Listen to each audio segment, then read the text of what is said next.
ဒီတော့ရေဒီတင်းကအရန်အရေးကြီးတယ်နော်ပြည်သူလူထုတွေကတော့ကြားမယ်ထင်တယ်ကြားတော့ဘာမှမသိကြဘူးနော်ကြားတာတော့တမဟာလေးတိုင်ရင်စနစ်က KNU တွေက PDF ကိုဖမ်းလိုက်တယ်အယောက်90အဲ့ဒါပဲကြားတယ်ဘာပြဿနာကြောင့်ဒီ PDF တွေကိုတို့ဖမ်းရတာလဲဖမ်းတဲ့အချိန်မှာပြီးတော့ရေ PDF ပြူဟာမှုနော် PDF ခေါင်းဆောင်ပြူဟာမှုကိုပဲဖမ်းတယ်နော်ပြီးတော့နော်သူ့ဖွဲ့သားနဲ့အယောက်90ကြက်ကလေးဝက်ကလေးတလိမ့်ဆန်လိုမျိုးဖမ်းလိုက်တာ KNU ကနော်သူတို့ရဲ့လောက်ရကဘာနဲ့တူလဲဆိုတာ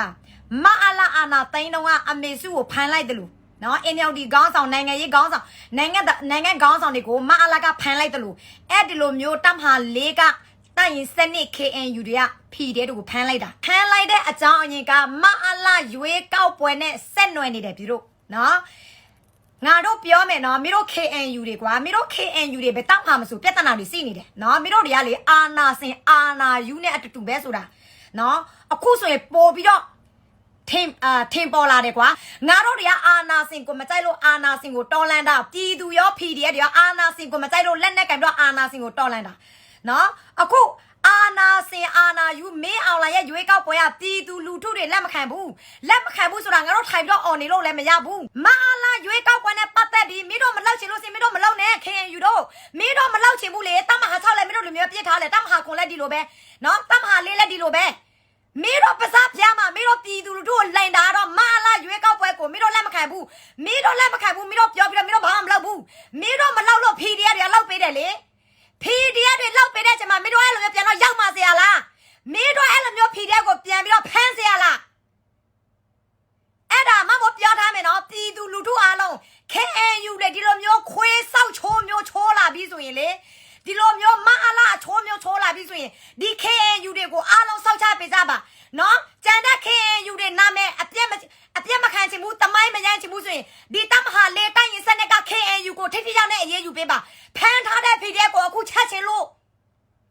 ငါတို့ပြည်သူတွေတောင်းဆိုတဲ့ကိုလူအချင်းချင်းကိုတော်လန်ရေးသမားအချင်းချင်းနော်မင်းတို့မကြိုက်တဲ့အရာတခုမင်းတို့စကားပြောလို့ရတယ်စကားမပြောဘဲနဲ့ငါတို့မကြိုက်တဲ့အရာကိုလာပြီးတော့မလုပ်နဲ့မင်းတို့လောက်လို့စရင်မင်းတို့ကတော့ဖမ်းစင်တယ်လို့ဖမ်းမယ်ငါတို့လောက်စင်တယ်လို့လုပ်မယ်ဖမ်းလိုက်တာကတိုင်ဗလဲစစ်ကြောင်းမှုဗလဲ PDF စစ်ကြောင်းမှုကိုဘက်ကိုဖမ်းလိုက်တာစောတာဘူးနော်ဝန်ကြီးလည်းဖြစ်တယ်နော်အဲ့ဒါတမဟာလေးဘက်က KNU တွေကအဲ့ဒီစစ်ကြောင်းမှုအဲ့ဒီပြူဟာမှုကိုခွဲလိုမျိုးပဲဖမ်းလိုက်တာအခုထိလည်းမလွတ်သေးဘူးနော် PDF အယောက်90ပါဝင်အဲ့တော့ပြည်သူလူထုဒီအမှန်တရားကိုသိဖို့လိုတယ်သိပြီးလို့ဆိုရင်ပစားပေါက်မပိတ်နဲ့ KNU တွေဒီမတရားမှုတွေလောက်တာမအားလာအတွက်ကိုကူညီတာမအားလာရဲ့စောက်ချိုးလောက်တာမအားလာတောက်တိုင်အကြီးစားဖြစ်တာကိုပြည်သူလူထုဒီမအေလို့တွေကိုစန့်ကျင်ဖို့စောက်ချဖို့တာဝန်ရှိတဲ့အရောက်တိုင်းပဲပြန်ပြီးတော့လဲချဲပေးကြပါမင်းတို့ရဲ့လောက်ရကလေဘလောက်အောက်တန်ကြလဲဆိုတာတမဟာ6ကအစPDF တွေလာတော့တိုက်ပေးတာအသက်သေးပေးသွားတာအများကြီးအသက်ပေးစားတာအများကြီးမင်းတို့အဲ့ဒီ PDF မျက်နှာတော့မငဲ့မင်းတို့တွေအခုထိစစ်ခွေးနဲ့ဖင်လို့ဖင်ခံအခုထိမင်းတို့လောက်နေတယ်ဟာငွေမျက်နှာမဲ့လိုက်စီးပွားရေးလောက်လိုက်မအားနဲ့ဖင်ခံလိုက်ကိုကျိုးအတွက်ကြည့်လိုက်ကိုလူမျိုးမျက်နှာ PDF တွေရဲ့မျက်နှာတော်လန်ရဲ့မျက်နှာနိုင်ငံရဲ့မျက်နှာမကြည့်တတ်မအေးလို့အောက်တန်းစောတေခါနီးရောက်တမခေါင်းဆောင်အဖိုးကြီးတွေလက်နဲ့ကင်စောက်တော့မကြနော် KNU ခေါင်းဆောင်တွေနော်ပြောထားမယ်နော်ဒီတမဟာလေးတိုင်းစနစ် PDF အယောက်90ကိုဖမ်းလိုက်တဲ့ကိစ္စအခုထိလည်းသူတို့မလွတ်သေးဘူးနော်မအားလာရွေးကောက်ပွဲလဲမအားလာစားရမယ်နော်20ရက်နေ့မအားလာရွေးကောက်ပွဲလောက်တဲ့နေ့ဖြစ်တယ်အဲ့ဒါကိုသူတို့တွေက PDF တွေဘာမှလောက်လို့မရအောင် PDF ကိုသူတို့ဖမ်းထားတာလက်နဲ့တွေတင်ထားတာအဲ့ဒါမအားလာကိုသူတို့တက်ကူညီတာမအားလာရွေးကောက်ပွဲအောင်မြင်အောင်အနောက်အဆက်မရှိအောင်နော်မအားလာရွေးကောက်ပွဲအနောက်စစ်စီအောင်လုပ်နေတဲ့ PDF တွေဝင်ပြီးတော့မအားလာရုံးတွေဝင်တမလက်တဲ့ PDF တွေကို KNU ကဖမ်းပေးလိုက်တယ်နော်မအားလာအေးစစ်နဲ့လောက်ရအောင်အဲ့ဒီတိုင်းရင်ဗလဲတမဟာလေတိုင်းရင်စနစ်ကမအားလာခွေးတောက်တိုင်အကြီးစားဒလက်အကြီးစားလည်းဖြစ်တယ်ဒါပေမဲ့ဘယ်သူမှဆင်းလို့မရဲဘယ်သူမှလည်းဖျောက်ချလို့မရဲခေါင်းဆောင်ပိုင်းက KNU တွေတခြားတမဟာ KNU တွေအဲ့လိုမျိုးပဲထိုင်လို့ကြည့်နေတယ်ဖုတ်ပေါ်ကြော်ဟဲလဲအဲ့ဒီမအေးလို့ဘာမှမလုပ်ဘူးဘာမှလည်းအရေးမယူဘူးနော်စစ်ခွေးရိုက်ခါကိုလည်းပို့စစ်ခွေးကိုလည်းဟိုကြိုလိုက်ဒီကြိုလိုက် PDF တွေအဲ့ဒီနေရာမှာစစ်တိုက်မယ်ဆိုရင်အမြဲတမ်းပဲသူတို့အနောက်မှာသူတို့နောက်ဆက်ပေးတယ်နော်ဒီဘက်က PDF တွေစစ်တိုက်တယ်စစ်ခွေးဝင်လာလို့ရအောင်သူတို့လမ်းဖွင့်ပေးလိုက်တယ်အဲ့ဒါတွေကို KNU နော်ဒီတမဟာလေးကရောက်มาတဲ့တိုင်းရင်စနစ်ခေါင်းဆောင်ကိုဖမ်းပေးပါအရေးယူပေးပါမင်းတို့မသိသလိုမင်းတို့နေကြလို့စရင် KNU တွေအားလုံးနော်ပြည်သူလူထုတွေမအားလာကိုစောက်ချသလိုနော်ဒီ KNU တွေကိုအားလုံးစောက်ချပေးကြပါပြည်သူတို့ရေဘလောက်ရင်နာဖို့ကောင်းလဲဆိုတာမအားလာရွေးကောက်ပွဲနဲ့ပတ်သက်ပြီးတော့တနိုင်ငံလုံးလက်မခံဘူး KNU ကိုတိုင်ကနော်သူတို့လည်းလက်မခံဘူးသူတို့လက်မခံဘူးသူတို့ကင်ထားတဲ့လက်နဲ့ကမအားလာကိုသူတို့ဘာမှပြန်တော့စုံမတာချင်းချောက်တာမရှိဘူးဒီရွေးကောက်ပွဲနဲ့ပတ်သက်တာမဲရွေးကောက်ပွဲနဲ့ပတ်သက်တာနော်ဒါပေမဲ့သူတို့မလောက်လို့ PDF တွေကဝင်လောက်တယ် PDF ဝင်လောက်တော့ PDF ကိုသူတို့ပြန်တော့ဖမ်းတယ် PDF ကိုသူတို့ပြန်ပြီးတော့မအားလာအမေစုကိုဖမ်းတယ်လို့မျိုးသူတို့ဖမ်းပြီးတော့ထောင်ဘယ်လဲအချောက်ခန်းထဲမှာထည့်လိုက်တာနော်အဲ့ဒါကိုပြည်သူလူထုတွေအားလုံးသိကြပြီနော်ဒီ KNU တွေကို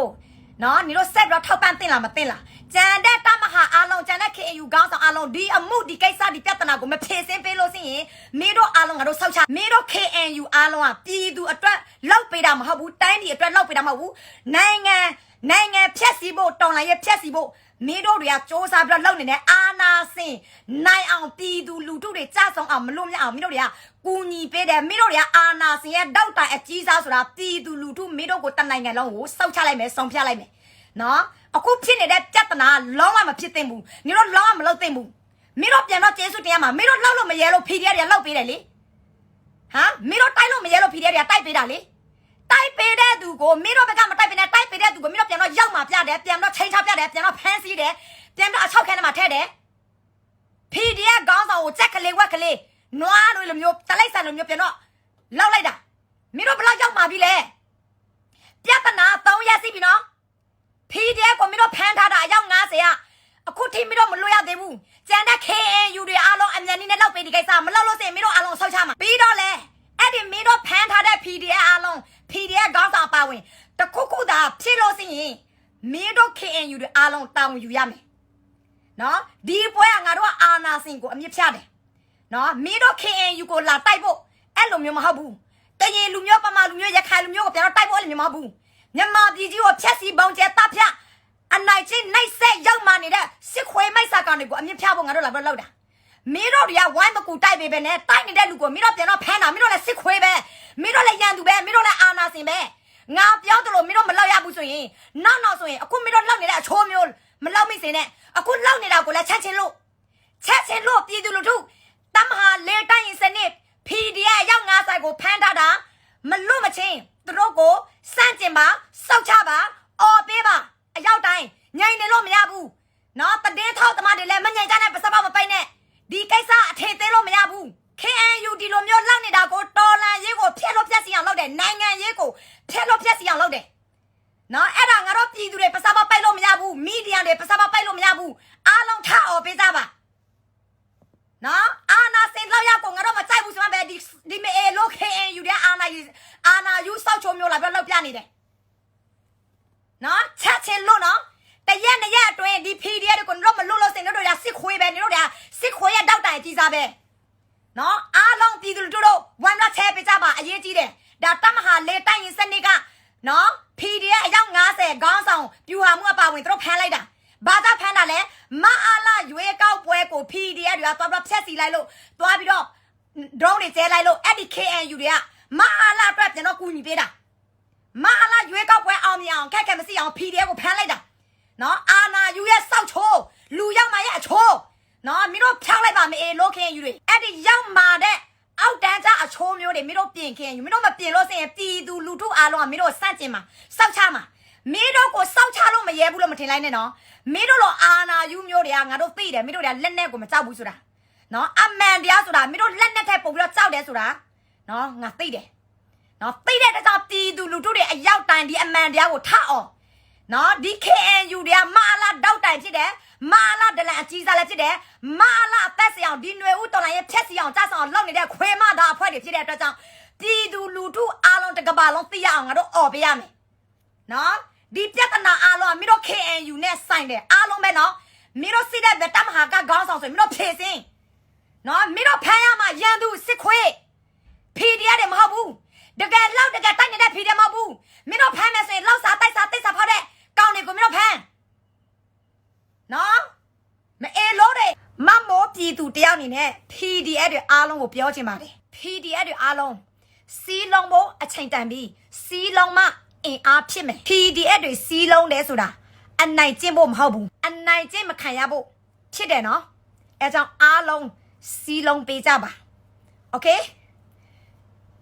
အာနာစင်မန်တမြငါတို့အကောင်လုံးတိုက်ထုတ်ပေးရမယ်ပြည်သူလူထုအားလုံးလဲနော်အာနာစင်ကိုတကယ်တိုက်တဲ့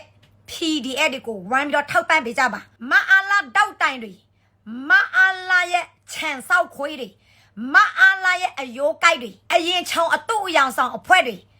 ဆက်ပြီးတော့မထောက်ပံ့နဲ့ကိုလူမျိုးဘလောက်ပဲဖြစ်ပါစေကိုအဖေကိုအဖိုးကိုနမကိုမိသားစုဖြစ်ပါစေအာနာစင်ခွေးအာနာစင်တောက်တိုင်ဖြစ်လို့ရှိရင်ကိုရဲ့ရန်သူပဲပြည်တို့ဒီပွဲကပြည်သူလူထုရဲ့ပွဲဖြစ်တယ်ပြည်သူလူထုနိုင်အောင်တိုက်ရမယ်မမို့တို့ဟိုငဲ့ဒီငဲ့ဟိုဆွဲလန်းဒီဆွဲလန်းနော်အဲ့လိုမျိုးဖြစ်နေမယ်ဆိုရင်ငါတို့ဘယ်တော့မှလူမြမှာမဟုတ်ဘူးနော်အာနာစင်ဆိုတာလူမျိုးတိုင်းမှာစီးတယ်နေရာတိုင်းမှာစီးတယ်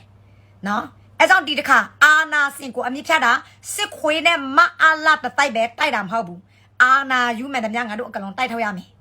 โอเคနော်ပြည်သူတွေစီးလုံးဖို့လိုတယ်တကယ်တိုက်တဲ့ PDF ကိုဝိုင်းပြီးတော့ထောက်ပံ့ပေးဖို့လိုတယ်โอเคအဲ့လောက်ပဲ